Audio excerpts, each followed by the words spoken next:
ইয়া মুহাম্মদ মুস্তাফা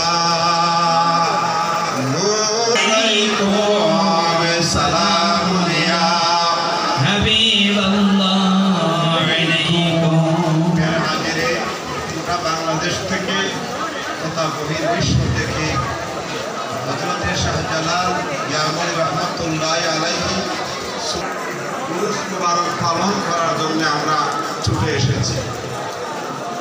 উরুস মূলত একটা পবিত্র শব্দ, হাদিস শরীফের ভাষায় আরুস বলা হয়। আমাদের মধ্যে অনেকেই জানার অভাবে বলে যে আরুস ঠিক নাই, জায়েজ নাই, খারাপ। কিন্তু আরুস শব্দটা মিশকাত শরীফের হাদিসের মধ্যে রয়েছে। সুবহানাল্লাহ বলেন। যে প্রেমিক প্রেমিকার সাথে মিলনের দিবস আছে না নাই? আমরা আজকে শাহজালাল উরুস পালন করতে এসেছি, ঠিক কিনা? আমরা এখানে কি করতেছি? কোরআন তিলাওয়াত। আমরা কি করতেছি? কোরআন তিলাওয়াত। আমরা দুরূদ পাঠ করতেছি।